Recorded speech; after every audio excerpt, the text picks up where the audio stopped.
కాలం మీద ఉపవాస కాలం. ఉపవాస కాలం ఉపవాస కాలం అనేది యేసుప్రభు పెట్టింది ఏం కాదు. ఈ 40 దినాలు యేసుప్రభు పెట్టింది కాదు. ఎందుకంటే యేసు ప్రభు సిలువెక్కే ముందు ముందు రోజు ఎవరు గురువారం రాత్రి ఆయన శిష్యులందరినీ పిలిచి వాళ్ళందరికీ ఏం పెట్టాడు? ప్రభు రాత్రి భోజనం పెట్టాడు. తెలుసా మీకు? సిలువెక్కే ముందు ఆయన 40 రోజులు ఏం ఉపవాసం లేడు. ఎప్పుడున్నాడు ఆయన? ఆయన బాప్తిజం పొందిన దినాల్లో ఆయన లోకంలోని ప్రవేశించడానికి ముందు అరణ్యంలో ఆయన ఉపవాసం 40 రాత్రులు 40 పగళ్ళు ఉన్నారు. అరణ్యంలో నీళ్లు ఉంటాయా? అరణ్యంలో అన్నం ఉంటుందా? ఏముంటాయి అక్కడ? క్రూర మృగాల మధ్యలో ఉన్నాడంట ఆయన. అలాగే మోసే గారు కూడా ఎక్కడున్నాడు? సీనాయి పర్వతం. అక్కడ నీళ్ళు ఉంటాయా? అక్కడ నీడ ఉంటుందా? మన ఉపవాసం అలాగ ఉండగలమా?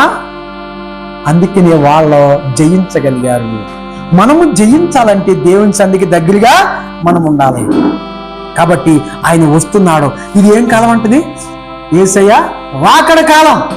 మళ్ళీ బుల్లి పిల్లోడిగా పుడతాడో, మళ్ళీ లాలి లాలమని పాట పాడాలి, లేకపోతే క్రిస్మస్ పాట పాడాలి, అలా రావట్లేదు ఇప్పుడు ఆయన. మళ్ళీ కొరడాలు కొట్టించుకుంటాడో, అయ్యా క్షమిస్తాడో, బాబు నా పాపాలు క్షమించంటే క్షమించడానికి రావట్లేదు ఇప్పుడు ఆయన. ఎందుకు వస్తున్నాడో? క్షమించబడ్డ వాళ్ళు యేసయ్య సంధిలో ఉండి ఎలర్ట్ గా ఉండి ఎవరైతే సిద్ధంగా ఉన్నారో వాళ్ళని ఆయన ఎత్తుకెళ్ళిపోటానికి వస్తున్నాడు. దేవుని స్తోత్రం కలుగును గాక. మనం ఎత్తబడే గుంపులో ఉంటామా, ఎడవబడే గుంపులో ఉంటామా, మనం నిర్ణయించుకోవాలి. ఈలోగా ఆయన వచ్చేటప్పటికి చాలా శ్రమలు కలుగుతాయి కదా. చాలా శ్రమలు కలుగుతాయి. ఒకసారి ఆర్థికంగా ఇబ్బంది కలగవచ్చు, యేసయ్యని ఆరాధిస్తున్నా సరే. ఒకసారి అనారోగ్యంగా ఈ శరీరానికి బాధ కలగవచ్చు. ఏమండి? రకరకాల ఇబ్బందులు వచ్చినా సరే నువ్వు యథార్థంగా ఉన్నప్పుడు అంట ఆయన ఏ మేలు నీకు చేయకుండా ఉన్నాడంట. బాబు అర్థమవుతుందా? ఎక్కడుంది మాట?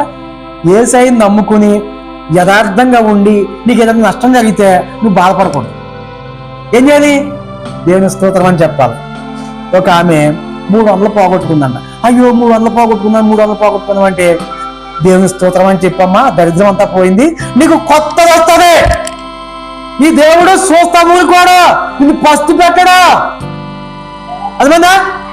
ఎప్పుడు నువ్వు అమ్మ చూడండి, మీరు యథార్థంగా ఉన్నప్పుడు నీతిగా ఉన్నప్పుడు మీకు నష్టం జరిగింది అనుకోండి, ఎగిరి గొంతులేయండి, ఏడుకోవద్దు. జాగ్రత్త గుర్తుంచుకోండి. మనం యథార్థంగా ఉన్నప్పుడు నీతిగా ఉన్నప్పుడు మీకు ఏదైనా డబ్బులు పోయినా ఏదైనా నష్టం జరిగినా అప్పుడు ఏం చేయాలి? ఎగిరి గొంతులేయండి. ఎందుకు తెలుసా? మీ దరిద్రం పోయింది, కొత్త వస్తుందని అర్థం. కొత్తది వస్తుంది అంతే.